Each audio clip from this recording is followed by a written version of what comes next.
देखो लास्ट में first order हो गया, उसके बाद उसके न्यूमेरिकल हो गए, उसके बाद nth ऑर्डर का जनरल और रिएक्शन वो बता दिए थे फॉर्मूला कि अगर आपको सेकंड ऑर्डर का रेट कांस्टेंट चाहिए, थर्ड ऑर्डर का रेट चाहिए तो उसका हम जनरल दे दिए थे। हाफ लाइफ का भी आपको जनरल फार्मूला हम आपको दे दिए थे। ठीक, चलो नेक्स्ट है आपका मॉलिक्यूलरिटी। इससे एक क्वेश्चन मेक श्योर है आप पेपर में, आप मान के चलिए एक क्वेश्चन इसका डन है, आपके पेपर में मॉलिक्यूलरिटी से पूछेगा। ठीक है, देखो मॉलिक्यूलरिटी का मतलब क्या होता है? मॉलिक्यूलरिटी का मतलब होता है जब भी आप केमिस्ट्री में रिएक्शन करवाते हैं तो टोटल नंबर ऑफ रिएक्टेड, कितने मॉलिक्यूल रिएक्ट करने जा रहे हैं किसी भी एक केमिकल रिएक्शन में, उसी नंबर ऑफ रिएक्टेंट मॉलिक्यूल को ही हम उसकी क्या बोलते हैं? मॉलिक्यूलरिटी बोलते हैं। ठीक, ज़्यादातर ये मॉलिक्यूलरिटी जो होती है वो सिंगल स्टेप रिएक्शन के लिए डिफाइन होती है या जो सिंपल रिएक्शन होते हैं। एग्जांपल के तौर पर जैसे मान लो आपके पास लिखा है कि 2A+B ये लिखा है और प्रोडक्ट आपको मिल रहा है C, और आपसे किसी ने कहा कि ये सिंपल रिएक्शन है, सिंपल रिएक्शन है या ये सिंगल स्टेप रिएक्शन है, तो 2 एटम A के गए हैं, 1 एटम B के गए हैं, तो टोटल जो इसमें एटम या आप कह सकते हो कि टोटल रिएक्टेंट जो इसमें पार्ट लिया है, कितने पार्ट लिए हैं, कितने रिएक्टेंट पार्टिसिपेट किए? 3। तो इस रिएक्शन की मॉलिक्यूलरिटी कितनी हो गई? 3 हो गई। मॉलिक्यूलरिटी आप तभी बता सकते हो जब आपका रिएक्शन क्या हो? सिंगल स्टेप रिएक्शन होगा। अगर एक ही स्टेप में रिएक्शन खत्म हो गया होगा तो ही आप मॉलिक्यूलरिटी सीधे सीधे आप देख के बता सकते हो। तो 2 एटम गए थे A के, 1 एटम गया था B के, तो 2 और 1 टोटल 3 एटम, तो वो हो गई, उसकी मॉलिक्यूलरिटी हो गई 3। ठीक, कॉम्प्लेक्स कहीं डिफाइन नहीं होती क्योंकि कॉम्प्लेक्स एक से ज़्यादा स्टेप में होता है, मल्टीपल स्टेप में, और जो मॉलिक्यूलरिटी होती है वो बेसिकली आपकी सिंगल स्टेप में होती है। ठीक है, तो ये ध्यान रखना। अच्छा, दूसरा, सिंगल स्टेप नहीं बोलेगा तो कुछ जगहों पर, कुछ किताबों में सिंगल स्टेप ना बोल के वो आपसे बोलेंगे एलिमेंट्री रिएक्शन, कि रिएक्शन जो भी आपको पेपर या क्वेश्चन में गिवन होगा वो ऑलरेडी आपको बता देंगे कि रिएक्शन कैसा है, एलिमेंट्री रिएक्शन है। तो चाहे एलिमेंट्री कहेगा चाहे सिंगल स्टेप कहेगा, आप total number of reactant count कर लीजिएगा, आपको पता चल जाएगा कि वो मॉलिक्यूलरिटी उसकी निकलेगी या नहीं निकलेगी। अगर सिंगल स्टेप होगी तो मॉलिक्यूलरिटी निकल जाएगी, और अगर मल्टीपल स्टेप होगा तो उसकी मॉलिक्यूलरिटी आप फिर नहीं निकाल सकते हैं। ठीक, चल दूसरा, मान लो रैंडमली आप मान लीजिए कि आप कोई रिएक्शंस कर रहे हैं। अच्छा, आपसे पहले ही बता दिए हैं कि आप कोई रिएक्शन कर रहे हैं A और उसका रिएक्शन आप करवा रहे हैं B से, आपको प्रोडक्ट मिला है C। अब आपने क्या किया, इसका रेट कांस्टेंट लिखा, तो R = K concentration of A और कंसंट्रेशन ऑफ B। ठीक, ये लिख दिया, आगे कुछ नहीं था तो आगे 1 1 कर दिया। दूसरा, आपसे इस रिएक्शन का मॉलिक्यूलरिटी पूछी जाएगी और आपसे इस रिएक्शन का ऑर्डर पूछा जाएगा। तो 1 एटम A का गया है, 1 एटम B का गया है, टोटल 2 एटम गए हैं, इसीलिए इसकी मॉलिक्यूलरिटी कितनी हो गई? 2। ठीक, और 2 होने की वजह से ऐसे रिएक्शंस को हम बोलते हैं बाई मॉलिक्यूलर रिएक्शन। जिस रिएक्शन की मॉलिक्यूलरिटी 2 होती है ऐसे रिएक्शन को बोलते हैं बाई मॉलिक्यूलर रिएक्शन। जिस रिएक्शन की मॉलिक्यूलरिटी 1 होगी, 1 होगी, उसको हम बोलते हैं यूनिमॉलिक्यूलर रिएक्शन। ठीक, दूसरा, अच्छा, ऑर्डर ऑफ रिएक्शन के लिए एक खास बात और याद कर लो, अगर सिंगल स्टेप होगा या अगर एलिमेंट्री रिएक्शन होगा तो जो भी यहाँ आप कोफिशिएंट लगाए लिखे होंगे वही डायरेक्ट आप पावर चढ़ा दीजिएगा। अगर सिंगल स्टेप रिएक्शन है, एलिमेंट्री रिएक्शन है, तो जो भी यहाँ आगे कोफिशिएंट लगा होगा वही पावर आप चढ़ा दीजिए। यहाँ कुछ नहीं लिखा है तो 1 है, यहाँ कुछ नहीं लिखा है तो 1 है, 1 + 1 दोनों का पावर जोड़ दो तो कितना हो गया? तो इस रिएक्शन का ऑर्डर ऑफ रिएक्शन कितना हो गया? 2, और इसका रिएक्शन और मॉलिक्यूलरिटी कितनी हो गई? 2। अच्छा, जैसे इमेजिन, मान लो कोई रिएक्शन है आपसे जिसमें वो कह रहे हैं कि जैसे एग्जांपल मान लो ये आपके पास NH4CA3 है। ठीक है, अब ध्यान से देखना, इसको मैंने कर दिया हीट और आपसे कहे हैं कि ये एलिमेंट्री रिएक्शन है, ये जो है एलिमेंट्री, तो NH4CO3 में ये जब टूटेगा तो ये आपका बन जाएगा NH3 और यहाँ से एक H निकलेगा, यहाँ से CO3 है तो HCO3 मिला के बन जाएगा H2CO3 जो कि फिर फर्दर टूट जाएगा किसमें? H2 और CO2 में। तो ये तो जनरल रिएक्शंस हैं। अब आप जरा चेक करो कितने रिएक्टेंट गए हैं पार्ट लेने, कितने रिएक्टेंट गए, एक ही तो गया है। अगर इसका मैं रेट लिखूं तो R इज इक्वल टू के कंसेंट्रेशन ऑफ NH4CO3, क्योंकि मैं कह रहा हूं कि एलिमेंट्री रिएक्शन है या सिंगल स्टेप रिएक्शन है, तो जो भी यहां डिजिट होगी वही आप यहां पे लगा दीजिए। तो इस रिएक्शन का ऑर्डर ऑफ रिएक्शन कितना हो गया 1, क्योंकि अकेले है, और क्योंकि एक ही रिएक्टेंट जा रहा है तो उसकी मॉलिक्यूलरिटी कितनी हो गई, ये भी कितनी हो गई, मॉलिक्यूलरिटी भी कितनी हो गई 1। और जिसकी मॉलिक्यूलरिटी 1 होती है ऐसे रिएक्शन को बोलते हैं यूनिमॉलिक्यूलर। समझ आ गया? ऐसा ही सेम आपके पास ट्राई मॉलिक्यूलर भी आएगा जिसमें 3 रिएक्टेंट टोटल रहेंगे। बस आप इतना ध्यान रखिएगा, ऑर्डर ऑफ रिएक्शन और मॉलिक्यूलरिटी ये दोनों बराबर तभी हो सकते हैं जब आपका रिएक्शन कैसा होगा, या तो वो पेपर में पहले से कहे हो कि रिएक्शन आपका सिंगल स्टेप है, या तो वो आपसे पेपर में कहे हो कि रिएक्शन आपका कैसा है, एलिमेंट्री है। एलिमेंट्री और सिंगल स्टेप के केसेस में आपका ऑर्डर ऑफ रिएक्शन मॉलिक्यूलरिटी के बराबर होता है। समझ आया? क्लियर हुआ? ठीक, चलो ऐसे एग्जांपल आपने ट्राई मॉलिक्यूलर भी एक लिखा है, जैसे 2NO + O2 एक एग्जांपल लिखे हो, या देख लो 2NO + O2, तो ये गिव करेगा आपको 2NO2। अब ध्यान से देखो, दो नहीं NO2 ही रहेगा। अब ध्यान से देखो, इस रिएक्शन का रेट लिखो पहले, तो रेट लिखोगे तो रेट कांस्टेंट इनटू NO, ये मैं कह रहा हूं कि एलिमेंट्री है, तो अगर एलिमेंट्री है तो ये जो आगे पावर लिखा है ये तुरंत पावर ऊपर चढ़ा दो 2, और कंसंट्रेशन ऑफ O2 की पावर 1 है तो पावर 1 चढ़ा दो। इस रिएक्शन का ऑर्डर ऑफ रिएक्शन 2 + 1 कितना हुआ 3, और इसकी मॉलिक्यूलरिटी कितने हैं, 2 NO के मॉलिक्यूल हैं और एक मॉलिक्यूल ऑक्सीजन का है, तो 2 + 1 कितने गए 3। तो देखो ये दोनों बराबर तभी होंगे जब सिंगल स्टेप हो गया एलिमेंट्री, और अगर मॉलिक्यूलरिटी 3 आती है तो ऐसे रिएक्शन को हम क्या बोलते हैं, ट्राई मॉलिक्यूलर रिएक्शन। समझ आया? क्लियर हुआ?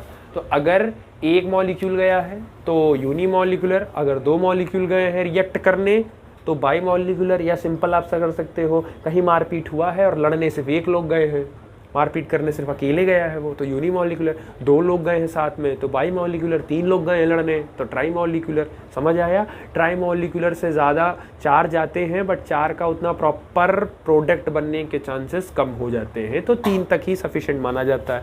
दूसरा, ऑर्डर ऑफ रिएक्शन और मॉलिक्यूलरिटी सिर्फ और सिर्फ एलिमेंट्री रिएक्शन या सिंगल स्टेप रिएक्शन के लिए ही वैलिड होती है। अगर आप कॉम्प्लेक्स रिएक्शन ले जाएंगे तो वहाँ फिर वैलिड नहीं होगा, वहाँ हमें क्लियर नहीं होता है कि वो बेसिकली एक ही स्टेप में हो रहा है, अलग अलग स्टेप में अलग अलग ऑर्डर हो सकता है, तो हमें नहीं क्लियर होता है। इसीलिए ये जनरल याद रखिएगा, ऑर्डर ऑफ रिएक्शन मॉलिक्यूलरिटी के सिर्फ यही इकलौती ऐसी कंडीशन है डेट इज सिंगल स्टेप या एलिमेंट्री रिएक्शन, वही ये बराबर करेगा। समझ आया?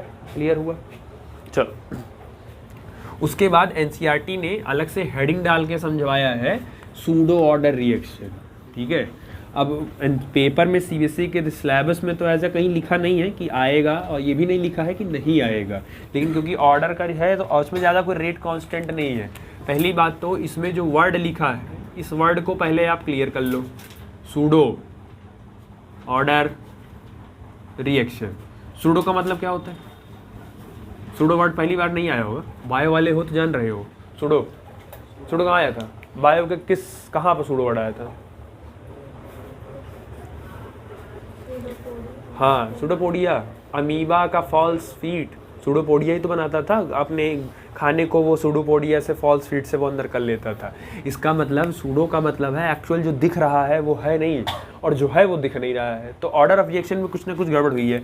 इसमें जो सबसे पहला रिएक्शन आता है नेम्ड रिएक्शन में रखा जाता है, that is called hydrolysis of Easter. Easter का हाइड्रोलिसिस, ये आपके ऑर्गेनिक में एक चैप्टर है एल्डिहाइड कीटोन एंड कार्बोक्सिलिक, ठीक है, उसमें दिया है। उसमें ईस्टर जब पढ़ाया जाएगा तो वहाँ पे उसका हाइड्रोलिसिस करना सिखाया जाएगा। अब जनरल एग्जांपल हम देखें जो एनसीईआरटी ने समझाया, हम समझा दे रहे हैं। ईस्टर में क्या है? CH3 CH2 COO और ये मान लो CH3। इसका मैंने हाइड्रोलिसिस कराया, मतलब कि मैंने ईस्टर से रिएक्शन करवाया। अब 10th क्लास में आपने एक रिएक्शन पढ़ा होगा, ईस्टरिफिकेशन। अल्कोहल और कार्बोक्सिलिक एसिड को जब हम आपस में मिक्स करते हैं तो एक sweet Frooti pungent smell like compound बनता है जिसको हम बोलते हैं ईस्टर। और यही सेम है, अगर ईस्टर को वापस आप पानी के साथ ट्रीट कर देंगे तो जिससे वो मिलकर बना होगा वो वापस उसमें फिर से टूट जाएगा, तो उसी को बोलते हैं हाइड्रोलिसिस ऑफ ईस्टर। तो आपने इसको पानी के साथ ट्रीट कर दिया। अब पानी किस में टूटता है, पानी किस में टूटेगा, H+ और OH- में टूटेगा। दूसरा, ईस्टर में इतना वाला हिस्सा COO तक, ध्यान से देखो, यहाँ तक का जो हिस्सा होता है ये आपका कार्बोक्सिलिक का पार्ट होता है, तो ये एज इट इज आपका यहीं आ जाएगा। तो ये हो जाएगा CH3 CH2 COO और पानी का H इसके साथ आ जाएगा, तो ये हो जाएगा H+। ये जो पीछे देख रहे हो CH3, ये पानी का OH उसको ले लेगा, तो ये बन जाएगा आपका CH3OH। अब जो आगे वाला कंपाउंड है, ठीक है, आगे वाला कंपाउंड है, ये कितने कार्बन है इसमें, 3 कार्बन है। तो 3 कार्बन के लिए क्या लिखते हो, प्रोप, और क्योंकि का फंक्शनल ग्रुप कौन है इसमें, कार्बोक्सिलिक एसिड, तो इसका नाम क्या हो जाएगा, प्रोपेनोइक एसिड। तो ये प्रोपेनोइक एसिड हो गया। और CH3OH का नाम क्या हो गया, 1 कार्बन है तो मेथ, और क्योंकि अल्कोहल है तो इसका फंक्शनल ग्रुप ऑल, तो ये हो गया मेथनॉल। तो प्रोपेनोइक एसिड और मेथनॉल को जब आपने मिलाया होगा तो आपको ये ईस्टर मिला होगा। आपने इसको वापस पानी में तोड़ दिया तो उसके कॉन्स्टिट्यूएंट वापस मिल गए। बट सवाल हमारा ये नहीं है, हमने क्या किया, हमने इसका रेट लिखा। तो एक्चुअल जो हमने जब रेट लिखा तो R = K, rate constant, concentration of ester CH3 CH2 COO CH3 to the power 1, क्योंकि ये एलिमेंट्री है, और concentration of to the power H2O to the power 1। अब एक्चुअल में जब हमने इसका ऑर्डर ऑफ रिएक्शन देखा तो इसका जो ऑर्डर ऑफ रिएक्शन आया, हम पावर जोड़ के ही निकालते हैं, तो इसका पावर 1 इसका पावर 1, तो इसका टोटल जोड़ोगे तो इस रिएक्शन का ऑर्डर कितना आ गया, ऑर्डर आ गया 2। जब प्रैक्टिकली इस चीज़ को चेक किया तो पानी का अमाउंट हमने चेक किया, इस पानी के अमाउंट को हमने चेक किया। पानी को हम 100 मोल लेके गए थे, हम ऐसे एक्सपेरिमेंट करते समय पानी के हमने 100 मोल हम लेके चले। जब हमारा ये हाइड्रोलिसिस कंप्लीट हो गया, ईस्टर टूट गया, और तब हमने अपने बचा हुआ पानी चेक किया, तो अभी भी पानी 99.1 या 2 मोल अभी भी बचा रह गया। मतलब कि हम स्टार्टिंग में पानी लेके चले थे 100 मोल शुरू में, और पूरा प्रोसेस खत्म हो गया, हाइड्रोलिसिस हो गया, और तब भी हमारे पास लगभग 99.2 मोल पानी, या 99 मोल ही हमारा अभी भी वैसा का वैसा बचा है। इसका मतलब है इस रिएक्शन में पानी का कोई योगदान नहीं है, क्योंकि वो खर्च ही नहीं हुआ। जो खर्च होता है उसका ही योगदान होता है। तो पानी, इसका मतलब लेने से पहले भी पानी बहुत ज़्यादा खर्च हुआ, 1 मोल का डिफरेंस आया है। इसका मतलब पानी का बहुत ज़्यादा रिएक्शन में रोल नहीं था, उसके रिएक्शन की स्पीड में उसका ज़्यादा रोल नहीं था। तो जब इसका फिर से लिखा गया, दूसरा रेट लिखा गया, तो इसका जो सेकंड रेट निकला वो निकला R = rate constant of CH3 CH2 COO CH3 to the power 1। और इसका ऑर्डर जब निकाला गया तो इसका ऑर्डर बेसिकली आपको कितना मिलेगा, अब 1।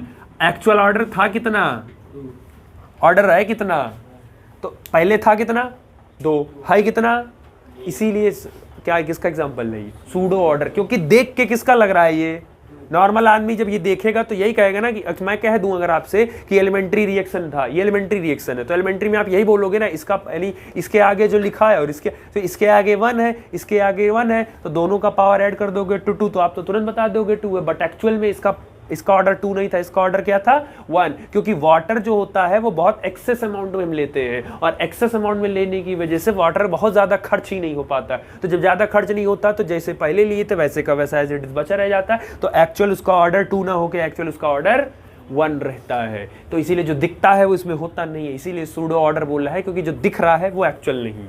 समझ आया, क्लियर हुआ। और इसी का सेम दूसरा एग्जाम्पल आपको दिया है, इन्वर्जन ऑफ केन शुगर। ये बायोमोलिक्यूल में है आपके पास, ठीक है, बायोमोलिक्यूल पढ़ रहे होगे अगर, तो उसमें है आपका इन्वर्जन ऑफ केन शुगर। कुछ नहीं करना है, बस शुगर केन को पानी से रिएक्शन करा दो, डिट्टो सेम रिएक्शन है, बाकी कुछ नहीं करना आपका। शुगर केन को उठा लो, उस चीनी को उठा लो, तो सेकेंड वाला एग्जाम्पल जो एनसीईआरटी ने समझाया है वो समझाया है inversion of cane sugar. Cane sugar ज़्यादा कुछ नहीं करना, बस इसकी जगह आप किसको उठा लीजिए, शुगर उठा लो, तो ये हो जाएगा C12H22O11। इसको जब आप पानी में डालोगे तो ये बेसिकली आपका ग्लूकोज और फ्रक्टोज में चेंज हो जाएगा। शुगर को, अच्छा ये बायोमोलिक्यूल में है, प्रॉपर्टी है, याद कर लो, क्वेश्चन पूछेगा व्हाट हैपन इफ सुक्रोज या what happen if C12H22O11 is treated with water. तो जब इसको आप ट्रीट करोगे तो सुक्रोज टूट जाएगा C6H12O6 और प्लस C6H12O6। बैलेंस भी करना है ना, तो बराबर पूरा बैलेंस भी होना चाहिए, ठीक है। अब बैलेंस किससे होगा, कई कार्बन है, 12, कई कार्बन हुआ, 22 हाइड्रोजन यहाँ है, 2 हाइड्रोजन इसके पास भी है, तो टोटल कितना हुआ 24। तो 12 और 12 24 हुआ। यहाँ कितना ऑक्सीजन है, यहाँ कितना है, तो टोटल कितना इस साइड 12, तो 6 इसके पास, 6 इसके पास, हो गया ना पूरा बैलेंस ऑटोमेटिक। अब इसमें एक ग्लूकोज है और एक, तो सुक्रोज को जब भी पानी से ट्रीट करते हो तो उसमें एक प्रोडक्ट होता है ग्लूकोज और एक प्रोडक्ट होता है उसमें फ्रक्टोज। अब सवाल फिर से खड़ा हुआ, कुछ सवाल आया मन में, कोई सवाल आया मन में? फार्मूला सेम है तो हम पता कैसे करेंगे कि किसमें ग्लूकोज है कौन सा फ्रक्टोज है? हम देख के कैसे बताएंगे किसमें ग्लूकोज है? चलो बताओ कैसे पता करोगी? बायोमोलिक्यूल चल रहा है ना स्कूल में, बताओ स्ट्रक्चर से कैसे बताओगे? ठीक है, केमिस्ट्री में स्ट्रक्चर बनाओगे, अच्छी बात है, बताओगे कैसे? स्ट्रक्चर बना के कैसे बता दे जाओगे? आधा सही बोले हो, आधा थोड़ा और सही करो। देखिए, ग्लूकोज में जो फंक्शनल ग्रुप होता है, लिख लो या कहीं याद कर लो, वो एल्डिहाइड होता है, और फ्रक्टोज में जो फंक्शनल ग्रुप होता है वो आपका कीटोन होता है। तो जब हम बायोमोलिक्यूल पढ़ाएंगे तो वो मान के चलिए आपका बायो जो एक चैप्टर है आपका ना, molecular basis of inheritance, biomolecule में आधा बायो ये हम कवर कर देंगे उसी में। तो यह ध्यान रखिएगा, ग्लूकोज में फंक्शनल ग्रुप एल्डिहाइड होता है और फ्रक्टोज में फंक्शनल ग्रुप कीटोन होता है। जब आप उसको स्ट्रक्चर को एक्सपेंड करेंगे तो अच्छा कि एल्डिहाइड हमेशा, आप बेसिक याद होगा, एल्डिहाइड कहाँ बैठता है, बीच में बैठता है कि टर्मिनल पे बैठता है? कहाँ बैठता है एल्डिहाइड? CHO कहाँ बैठा होगी, बीच में कि टर्मिनल पे? पढ़ाया गया 11th में, टर्मिनल बैठता है। और कीटोन हमेशा कहाँ बैठता है? बीच में। तो रहेंगे same carbon, same hydrogen, same oxygen, लेकिन ये क्योंकि बीच में बैठता है और ये हमेशा टर्मिनल पे बैठता है, ठीक है। ये जस्ट अ फैक्ट था, याद रखना। सेम, अब आप वही सेम काम इसके लिए लिखोगे तो ईस्टर की जगह यहाँ पे,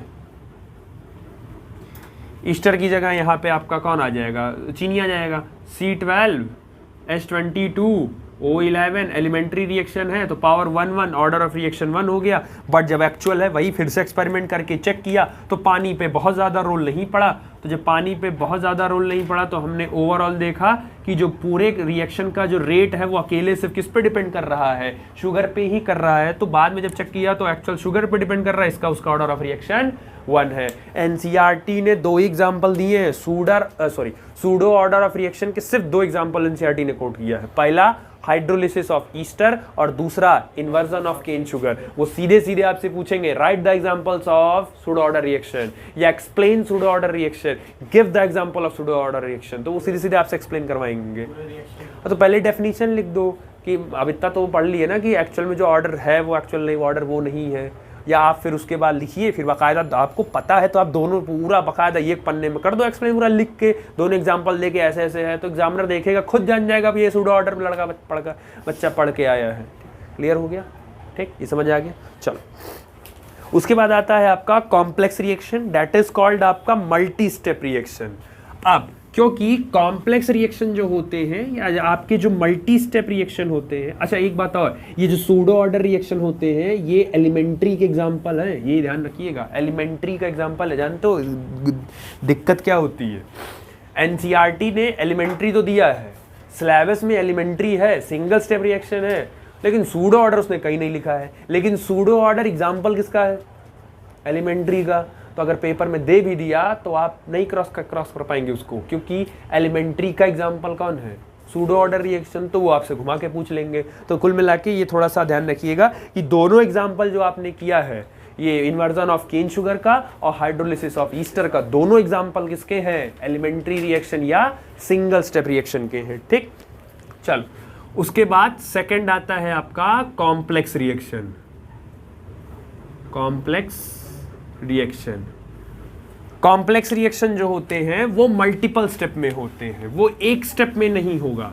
जो पहले था वो एक स्टेप में होके कहानी खत्म हो जा रही थी, अब इसमें क्या है, एक स्टेप में नहीं होगा। जैसे इसमें कई स्टेप लगेंगे, जैसे मान लो स्टेप नंबर 1, जैसे मान लो आपके पास कोई जनरल रिएक्शन है कि आपने A + B को मिलाया तो वो आपका C बन गया। अब आप जब इसमें करने चले तो एक्चुअल आपने देखा पहले स्टेप में A और B को आपस में मिलाए तो पहले एक इंटरमीडिएट बना बीच में D, और फिर स्टेप नंबर 2 उस D को आपने हीट किया या आपने D को किसी और के साथ कराया, तब जाके वो बना C। और इसका सबसे बढ़िया एग्जांपल अगर मैं आपको दूं तो इसका सबसे बढ़िया एग्जांपल आपके पास पिछले साल था ऑर्गेनिक कंपाउंड का। क्लास 10th में आपने पढ़ा होगा, एक साइंटिस्ट थे जिनका नाम था बर्जीलियस, जिन्होंने वाइटल फोर्स थ्योरी प्रपोज की थी, और उन्होंने कहा था कि किसी भी ऑर्गेनिक कंपाउंड को आप लेबोरेटरी में प्रिपेयर नहीं कर सकते। लेकिन उन्हीं के एक शिष्य थे, डेट इज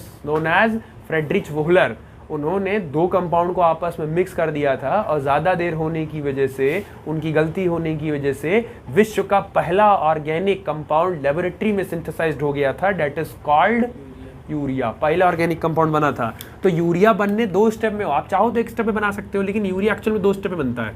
अब यूरिया बनाने के लिए सबसे पहले आपको लगता है अमोनियम सल्फेट, NH4 का होल ट्वाइस प्लस SO4, और आपको लगेगा पोटेशियम साइनेट KCNO। मैं एग्जाम्पल से देके समझाना चाह रहा हूँ इसको। अब इसको जब आप सबसे पहले आप इसको, ये मान लो स्टेप नंबर 1 है, ये हो गया स्टेप नंबर 1। अब इसको जब करोगे तो ये बनेगा आपका NH4CNO प्लस पोटेशियम सल्फेट को लेके बना लेगा K2SO4। अब स्टेप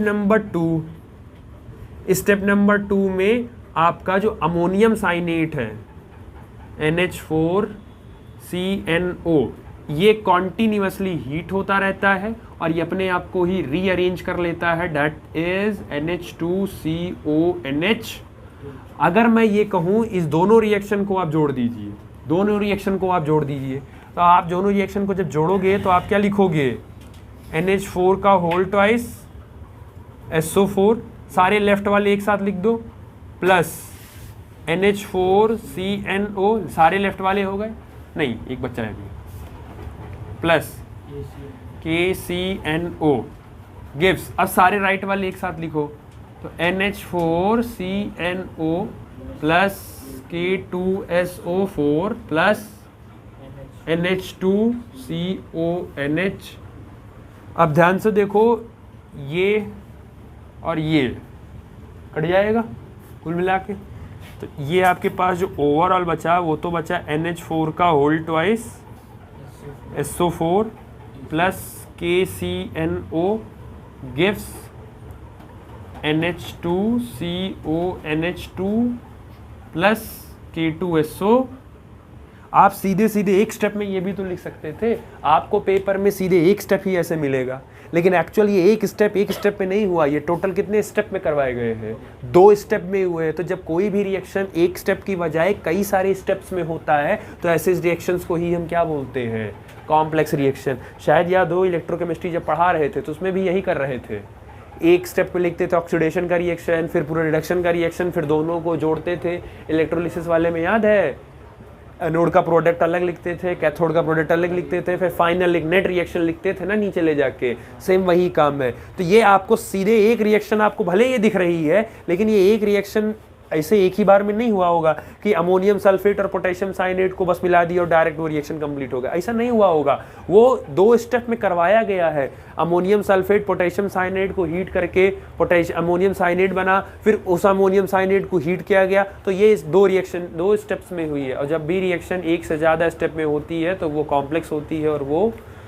मल्टी स्टेप कहलाता है। और मल्टी स्टेप रिएक्शन का मॉलिक्यूलरिटी निकालना पॉसिबल नहीं होता है। आप मल्टी स्टेप का या आप कॉम्प्लेक्स रिएक्शन की मॉलिक्यूलरिटी नहीं निकाल सकते हैं। समझ आया? बचा ऑर्डर ऑफ रिएक्शन, तो ऑर्डर ऑफ रिएक्शन आप एक्सपेरिमेंटली करके निकाल लेंगे। यानी कि कुल मिला के कॉम्प्लेक्स रिएक्शन की मॉलिक्यूलरिटी आप किसी भी फॉर्मूले, किसी भी तरीके से आप कैलकुलेट नहीं कर, आप कैलकुलेट ही नहीं कर सकते। कॉम्प्लेक्स रिएक्शन की मॉलिक्यूलरिटी आप कैलकुलेट ही नहीं कर सकते।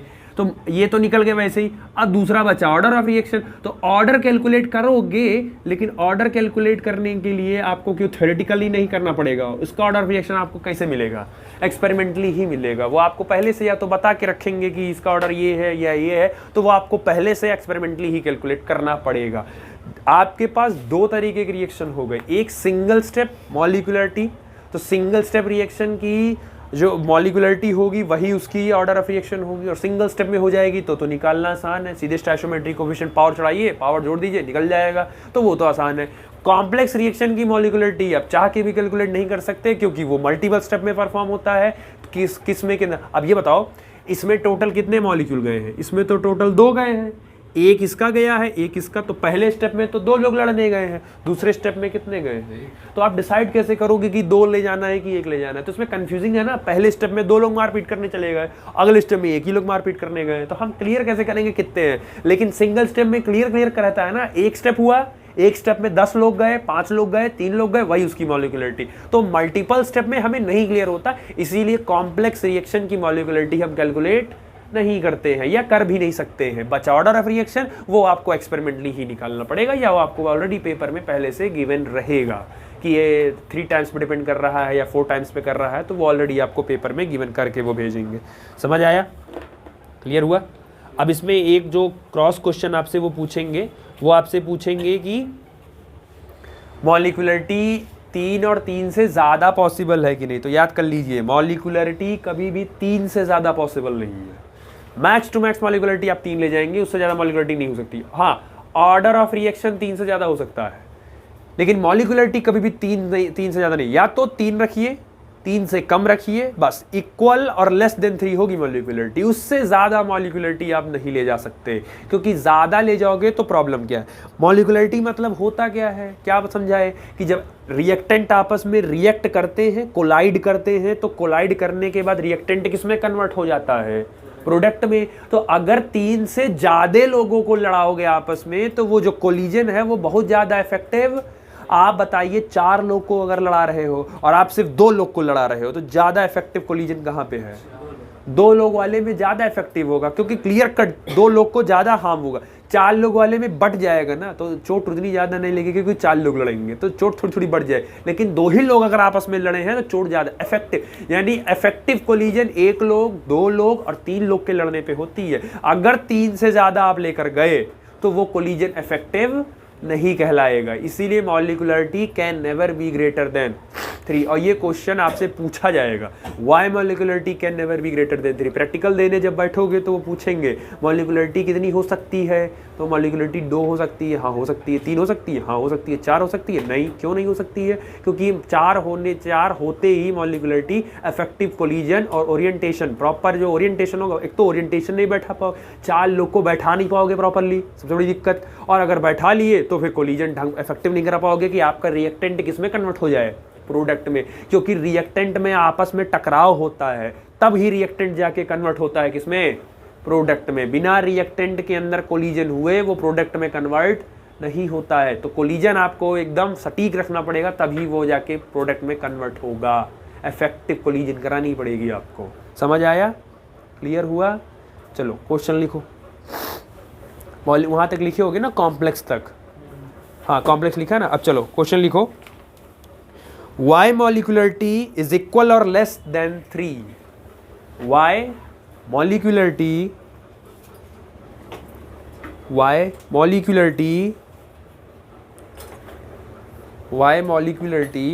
is equal or less than 3?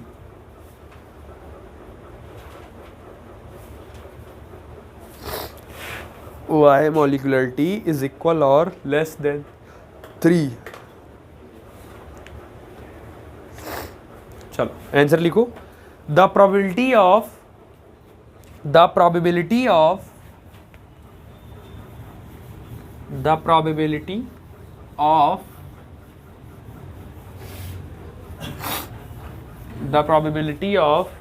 simultaneous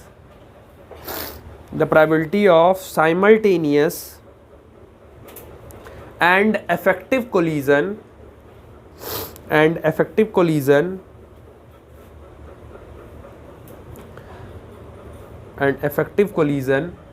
of three molecules. कहाँ छूटा? Effective collision of three molecules is very low.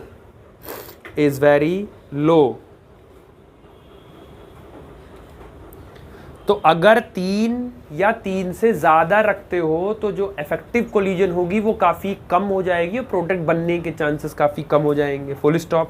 Hence the term molecularity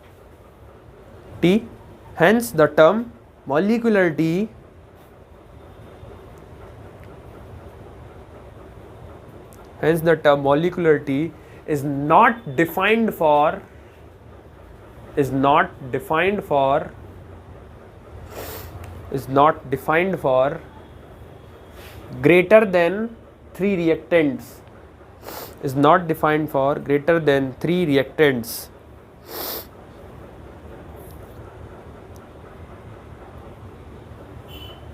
समझ आया? ठीक. चलो नेक्स्ट हेडिंग लिखो. Difference between order of reaction and molecularity. ये सब वो क्वेश्चंस हैं जो डैम श्योर है पेपर में आएंगे. 1 नंबर 2 नंबर में डिफरेंस वो करके आपसे पूछेंगे, पक्का है. Difference between order of reaction and molecularity.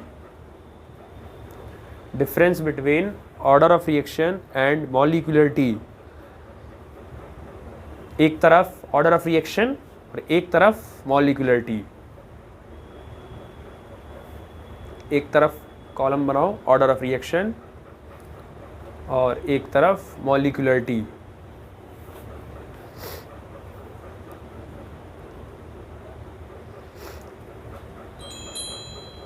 चलो ऑर्डर ऑफ रिएक्शन में पहला लिखो एक्सपेरिमेंटली डिटरमाइंड. ऑर्डर कभी भी आप ऐसे नहीं बता सकते, उसके लिए एक्सपेरिमेंट करना ही पड़ेगा आपको. Order of reaction experimentally determined. Molecularity theoretically determined या डिफाइंड आप बता सकते हो थ्योरेटिकली, क्योंकि सिंपल स्टेप रिएक्शन होगा तो देख के बता दोगे मॉलिक्यूलरिटी उसकी. दूसरा, आप ये बताइए, सुनिए. ऑर्डर ऑफ रिएक्शन, आपने 2 टाइप के रिएक्शन पहले, एलिमेंट्री और कॉम्प्लेक्स. तो ऑर्डर ऑफ रिएक्शन दोनों के लिए डिफाइन होता है, एलिमेंट्री के लिए भी और जब करके एक्सपेरिमेंट करके ही बताना है तो फिर दोनों के लिए डिफाइन है. तो दूसरा लिखो ऑर्डर ऑफ रिएक्शन में defined for elementary as well as complex reaction. Defined for elementary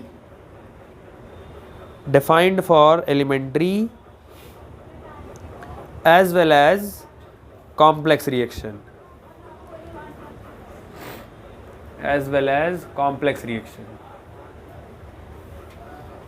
और मॉलिक्यूलरिटी सिर्फ किसके लिए होता है? एलिमेंट्री. तो इसमें लिखो only defined for elementary reaction या single step reaction. Only defined for elementary और single step reaction. Only defined for elementary or single step reaction.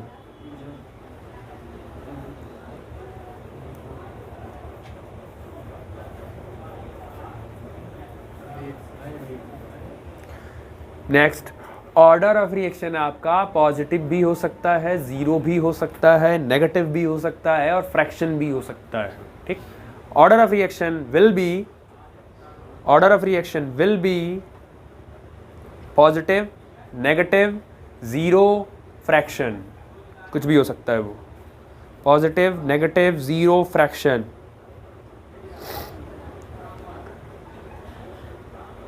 और मॉलिक्यूलरिटी हमेशा पॉजिटिव होगी और इंटीजर होगी, फ्रैक्शन में नहीं जाएगा कभी भी। डिवाइड में 2.5 मॉलिक्यूल नहीं रिएक्ट करने जा सकता है, जब भी जाएगा एक होल नंबर में जाएगा, 2 मॉलिक्यूल 3 मॉलिक्यूल 4 मॉलिक्यूल जाएगा रिएक्शन करने। ये नहीं सवा 3 मॉलिक्यूल नहीं जाएगा रिएक्शन करने, 1.5 मॉलिक्यूल नहीं जाएगा रिएक्शन करने। तो वो पूरा का पूरा एक प्रॉपर पॉजिटिव और इंटीजर में जाएगा। तो उसमें लिखो always positive integer, always positive integer.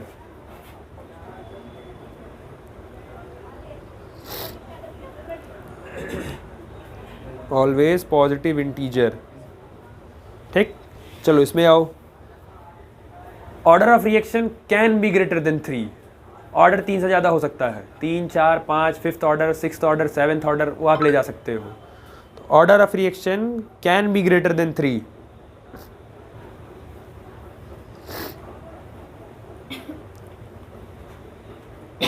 Order of reaction can be greater than 3। Molecularity में molecularity can never be greater than 3। Molecularity कभी 3 से ज़्यादा नहीं हो सकता। रीज़न ऊपर लिखा दिया है, molecularity can never be greater than 3।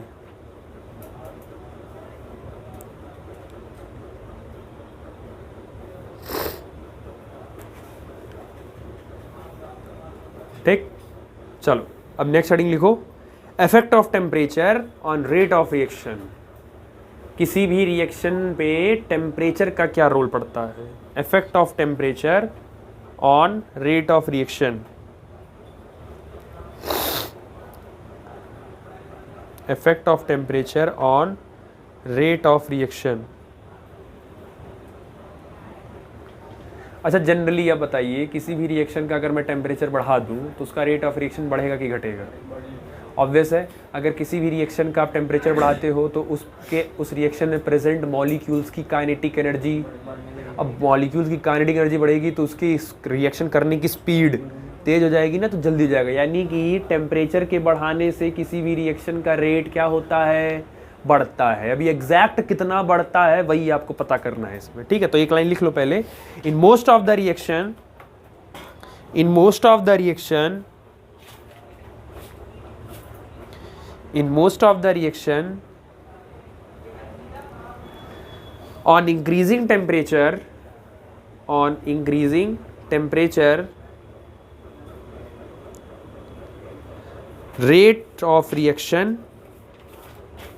on increasing temperature, rate of reaction and rate constant increases।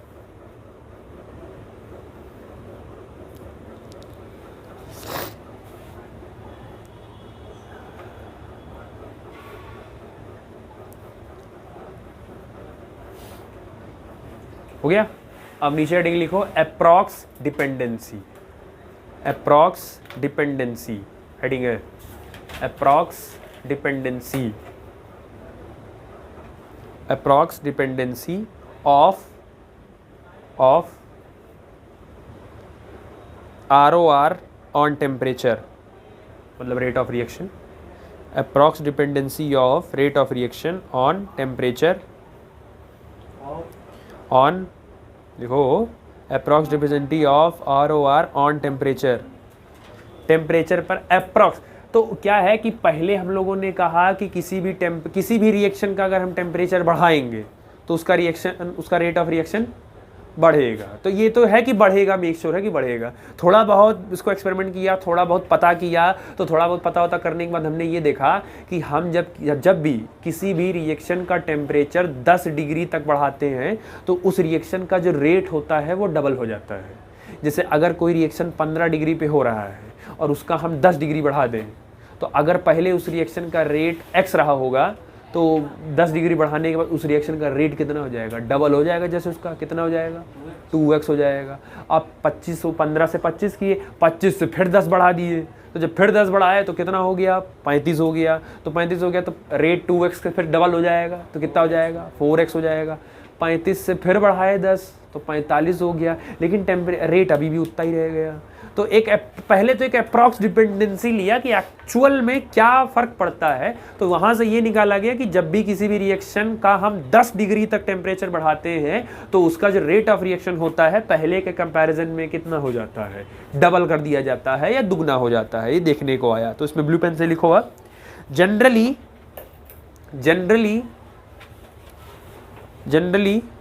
on 10 degree Celsius rise in temperature,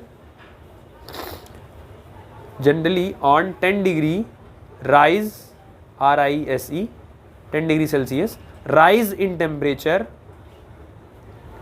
rate constant and rate of reaction, rate constant and rate of reaction nearly double, nearly double.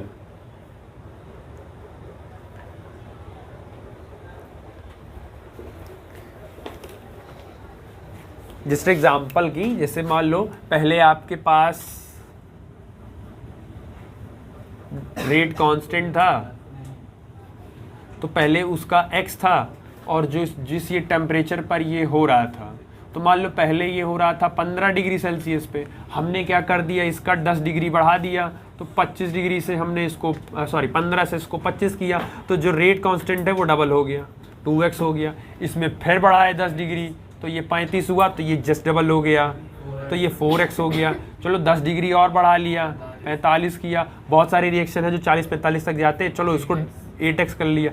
अब जब फिर से इसको बढ़ाया 55 degree Celsius किया, तो ये अभी भी उतना ही रह गया। हम कहीं एक बार और चेक कर लें, तो जब इसको और 10 डिग्री बढ़ाया तो ये अभी भी उतना ही रह गया। यानी कि एक फिक्स्ड टेम्परेचर के जाने के बाद रेट ऑफ रिएक्शन नहीं बढ़ता है। वो इसलिए क्योंकि बहुत सारे रिएक्शंस को करवाने के लिए कैटलिस्ट की ज़रूरत पड़ती है, और कैटलिस्ट के काम करने का एक ऑप्टिमम टेम्परेचर ज़्यादा से ज़्यादा 40 से 45 डिग्री होता है।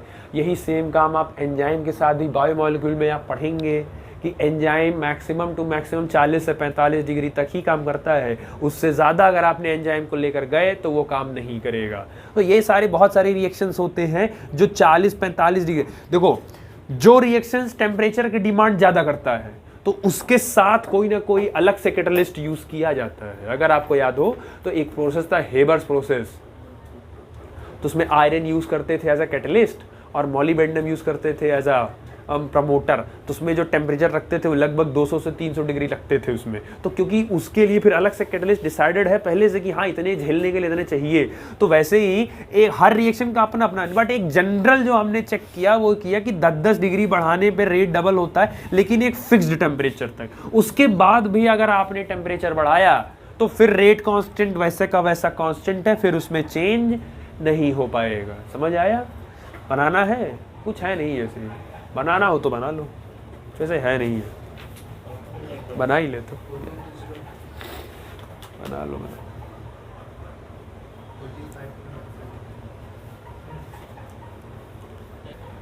चलो अब नेक्स्ट हेडिंग, जो ऊपर लिखे हो वही सेम हेडिंग कॉपी करो, बस अप्रॉक्स की जगह एक्यूरेट करो।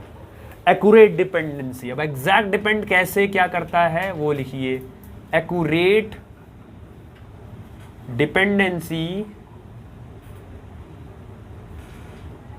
Dependency of ROR on temperature. तो इस एक्यूरेट डिपेंडेंसी को बताया था आर्हीनियस ने, ठीक है, इस एक्यूरेट डिपेंडेंसी को बताया था आर्हीनियस के क्वेश्चन ने, आर्हीनियस थ्योरी, ऐसे ही लिखना जैसे लिख रहे हैं। तो accurate dependency temperature ROR temperature पर कैसे डिपेंड करता है वो आर्हीनियस ने बताया, और आर्हीनियस ने अपना बकायदा एक वो फॉर्मूला प्रपोज किया, that is rate constant is equal to A dot E to the power minus EA upon R into T, के A dot E power minus EA एक साथ है divided by R into T. ये Arrhenius ने approx dependency दिया। अब इसको कहीं फॉर्मूले में आप कहीं की न्यूमेरिकल में नहीं यूज कर सकते क्योंकि इसको डील करना आपको नहीं आता है, ठीक है। तो नॉट फॉर, ये न्यूमेरिकल के लिए नहीं, न्यूमेरिकल के लिए अभी इसको डराइव किया जाएगा, नॉट फॉर न्यूमेरिकल पर्पस। हाँ, इसमें कौन क्या है वो आप लिख सकते हैं। तो where k is equal to A is equal to E is equal to E A is equal to R is equal to और टी इज इक्वल टू। अब इसमें जो आपका के है उसके को बोलते हैं रेट कांस्टेंट।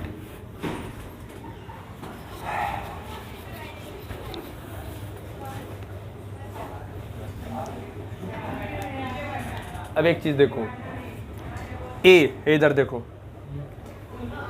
ई का मतलब होता है एक्सपोनेंशियल, ई का मतलब होता है एक्सपोनेंशियल, उसके जस्ट पहले है ये, इसीलिए इसका नाम होता है प्री एक्सपोनेंशियल फैक्टर,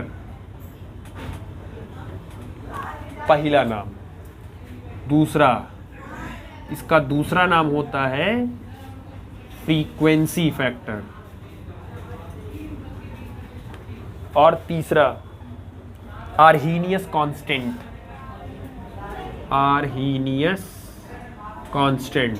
तो तीन नाम से ये फेमस है, तीनों नाम में से कोई भी एक नाम आएगा। बाकी ई आपका हो गया एक्सपोनेंशियल फैक्टर, ये हो गया आपका activation energy, activation energy. R हो गया आपका universal gas constant, universal gas constant, जिसकी वैल्यू होती है 8.31 जूल पर मोल पर केल्विन। ठीक। और टी आपका हो गया एब्सोल्यूट टेम्परेचर, एब्सोल्यूट टेम्परेचर। और टेम्परेचर हमेशा किस में रखना है आपको? केल्विन में रखना है। ठीक।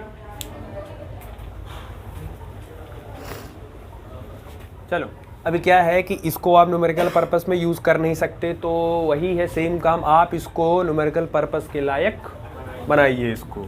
तो सबसे पहला काम, taking natural log on both side. अच्छा, इसका डेरिवेशन भी आएगा पेपर में, वो कहेंगे डिराइव द आर्हीनियस, ऐसे सीधे लिखेगा डिराइव द आर्हीनियस इक्वेशन, बस कहानी खत्म। टेकिंग नेचुरल लॉग, अब नेचुरल लॉग में देखो, या तो लॉग बेस ई होगा, और अगर लॉग बेस ई नहीं लिखोगे तो आप क्या लिखोगे? ln on both side. Both side natural log लो, तो ये हो जाएगा ln k is equal to ln और a dot e to the power minus E A upon R T. ठीक। चलो, अब इसको कर दो अंदर मल्टीप्लाई, तो ये हो जाएगा ln k इज इक्वल, अच्छा ये बताओ, log a into m into n, m into n का क्या होता था? m plus n। तो इसको लिख सकते हो natural log of a plus natural log of e to the power minus E A upon R T. ठीक है। अच्छा, natural log of k is equal to natural log of a। कुछ याद है? लॉग में क्या होता था? पावर साइन के साथ आगे आ जाता था, तो साइन माइनस है, आगे minus E A upon R T, natural log of E. इसको लॉग ले जाओ, लॉग बेस ई करो, तो log base E K is equal to log base E A minus E A upon R T, और इसको करोगे तो लॉग बेस ई और ई। अब देखो, इसकी वैल्यू मैथमेटिक्स में कहाँ से आया वो आपको मतलब नहीं है, इसकी वैल्यू होती है 1। अगर बेस और एक्सपोनेंशियल दोनों साथ में है तो इसकी वैल्यू हो जाती है 1। ठीक। तो इसकी वैल्यू अगर 1 हो जाएगी तो आपके पास फॉर्मूला आ जाएगा log base E K is equal to log base E A minus E A upon R into T. ठीक। अब आप ये बताइए, क्या आप इसको न्यूमेरिकल में लगा सकते हैं? आए, लगा सकते हो? नहीं, क्योंकि भी लॉग बेस ये नहीं सिखाया गया, ये बेस 10 पे सिखाया गया, तो ये भी not for numerical purpose, numerical के लिए यूज इसको नहीं कर सकते। लेकिन एक काम, इसका ग्राफ आप जरूर बनवा सकते हैं। और अब इसका ग्राफ आप वही है स्ट्रेट लाइन इक्वेशन से y = mx + c से आप अभी कंपेयर करके अभी उसको बनवाएंगे और इसको लॉग बेस e से किस में चेंज करेंगे, लॉग बेस 10 में। बट ग्राफ अभी इसका करेंगे। चलो इतना उतारो पहले। चलो ये जो इक्वेशन फ्रेम की हो ध्यान से देखो, लॉग बेस e के, अब ये ध्यान से देखो, इसको पहले लिख दे रहे हैं -CA/RT, इसको पहले लिख रहे हैं EA/R और मल्टीप्लाई बाई 1। अच्छा मैं इसको ऐसे लिख दूं तो कोई दिक्कत है वही ना, और plus log base e a, कोई दिक्कत। अब जरा इसको स्ट्रेट लाइन इक्वेशन से कंपेयर करो, तो y = mx plus y axis पर लॉग बेस e हो गया, स्लोप -EA/R हो गया, टाइम x एक्सिस पर 1/t हो गया, और इंटरसेप्ट आपका बस कंपेयर हो गया, ग्राफ बना लो। चलो y एक्सिस पर किसको रखना है, लॉग बेस e के। अच्छा ये बताओ c पॉजिटिव है कि नेगेटिव, इसका मतलब है ऊपर से स्टार्ट होगा, तो ये तो ग्राफ इसका मतलब यहाँ से स्टार्ट होगा। और अगर ये पता चल गया तो यहाँ से लेके यहाँ तक की जो वैल्यू है वो आपकी क्या हो गई, लॉग बेस e a। अब आप स्लोप चेक करो, स्लोप पॉजिटिव है कि नेगेटिव, स्लोप नेगेटिव है, आगे माइनस लगा तो नेगेटिव है, नेगेटिव का ग्राफ ऐसे जाता है। तो इस ग्राफ का जो स्लोप होगा, स्लोप किसके बराबर होता है, tan थीटा, वो किसके बराबर आया, -EA/, और वैसे भी एंगल चेक करो, ये 90 से, और tan में 90 से बड़ा tan किस पे दे चला जाता है, नेगेटिव, शुरू से पढ़ाते आ रहे हैं, तो बस हो गया। अब आपसे कहेंगे पेपर में, give what is the slope of Arrhenius equation, Arrhenius equation का स्लोप क्या होगा, -EA/R, समझ आया। चलो बनाओ। अच्छा हाँ, एक चीज और, टाइम x एक्सिस पर रखना किसको, टाइम नहीं रखना है, 1/टाइम, सॉरी टेम्परेचर है, 1/टेम्परेचर है, ये ध्यान रखना, टेम्परेचर 1/T है, खाली T मत रख देना क्योंकि ये 1/T है यहाँ पे, ठीक, तो ये ध्यान रखिएगा, ठीक। चलो बनाओ। देखो लॉग बेस e का हो गया। अब उसके बाद आपको इसको ऐसा करना है कि आप इसको न्यूमेरिकल पर्पस में आप इसको यूज़ कर सके, ठीक है। तो आप जो ग्राफ आपने बनाया है आप फिर से एक बार लिखेंगे, वी नो डैट, आप फिर से एक बार लिख लीजिएगा, वी नो डैट। उसके बाद फिर यही एक इक्वेशन एक बार फिर से आप लिखिएगा।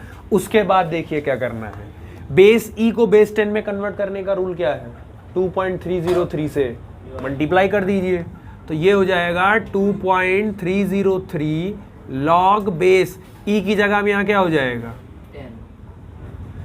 Is equal to -EA/R into T, plus base e को करो तो ये हो जाएगा 2.303 को लॉग बेस 10। समझ आ गया। सेकेंड काम, आप क्या कर दीजिए, होल इक्वेशन को 2.303 से डिवाइड कर दीजिए, डिवाइड होल इक्वेशन बाई 2.303। इसको जब आप डिवाइड करेंगे तो ये हो जाएगा आपका 2.303 लॉग बेस 10 के अपॉन 2.303 इज इक्वल टू, अब मैं इसको आगे लिख दे रहा हूँ, ठीक है, 2.303 log base 10a divided by 2.303 minus EA upon, ये डिवाइड होगा इससे भी, तो 2.303 upon R into T.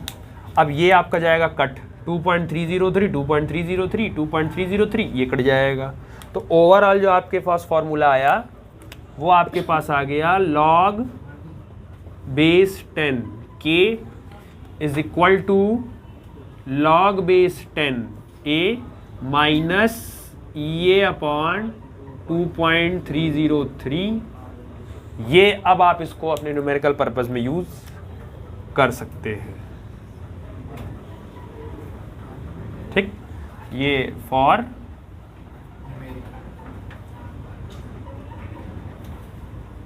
Numerical purpose. ठीक, चलो उदाहरण तो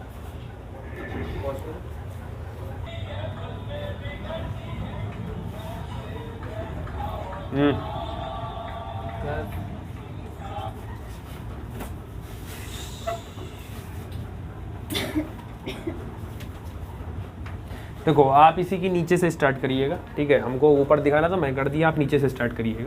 देखो, इक्वेशन को फिर से आप स्ट्रेट लाइन से कंपेयर करिए।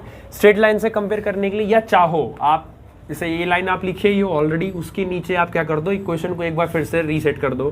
तो इसको आप लिख सकते हो log बेस 10 के, इसको आगे लिखो, ये हो जाएगा माइनस EA अपॉन 2.303 R और डिवाइड मल्टीप्लाई बाई 1/t लिख सकते हो कि नहीं लिख सकते हो, जैसे पिछले में किए थे, plus log base 10 a। Same काम स्ट्रेट लाइन की इक्वेशन से कंपेयर कर लो, y m x plus c, y की जगह कौन है, ये स्लोप आपका इस बार पूरा ये हो गया, टाइम की जगह x एक्सिस पर 1 अपॉन टाइम, और इंटरसेप्ट आपका ये हो गया। तो अगर इतना चीज़ अगर आपको क्लियर है तो ग्राफ आपका बन सकता है आसानी से। सबसे पहले y एक्सिस पर आपने रखा log बेस 10 के, और इस पर रखा आपने 1 अपॉन t। इंटरसेप्ट पॉजिटिव है, इसका मतलब ये यहाँ से स्टार्ट होगा, और अगर यहाँ से स्टार्ट होगा तो इतनी पूरी वैल्यू आपकी क्या हो गई, log बेस 10 a। स्लोप आपका क्या है, तो ग्राफ डाउन जाएगा, और डाउन जाएगा तो सेम ग्राफ रिपीट होगा, और इस ग्राफ का स्लोप किसके बराबर होगा, और tan theta slope minus EA upon 2.303 into R, ये हो गया स्लोप। बाकी एज इट इज़ वही, एंगल ज़्यादा है, थीटा 90 ज़्यादा हो जाएगा तो 10 आ जाएगा। अब पिछले और इसमें देखो ज़्यादा डिफरेंस नहीं है, ग्राफ सेम ही है, बस वहाँ नेचुरल लॉग था तो स्लोप आपका ये यही एक डिजिट नहीं वहाँ आया था, वहाँ सीधे ही हट गया था, क्योंकि आपने log 10 कर दिया तो भाई एक इसमें कूद गया। बाकी डिट्टो जो पिछले वाले में था वही इस वाले में, समझ आया। इन सबका ग्राफ पूछेगा आपसे पेपर में, या कहीं एक दो मिस कर देगा, जैसे ये गायब कर देगा, या हो सकता हो ये गायब कर दे आपसे, ग्राफ ऐसे पूरा बना देगा और ये गित्ता गायब कर देगा, तो कहेगा बताओ स्लोप क्या होगा या ग्राफ क्या होगा। ठीक है, तो सब fill in the blanks type भी क्वेश्चन पूछ सकता है इसमें, क्योंकि इस चैप्टर में ज़्यादातर वो ग्राफ से ही खेलेंगे, क्योंकि सबसे जीरो ऑर्डर में ग्राफ, फर्स्ट ऑर्डर में ग्राफ, आर्हीनियस में ग्राफ, फिर स्टार्टर चैप्टर में भी ग्राफ, इस चैप्टर में ग्राफ ही ग्राफ है खाली। ठीक, बनाओ इसको।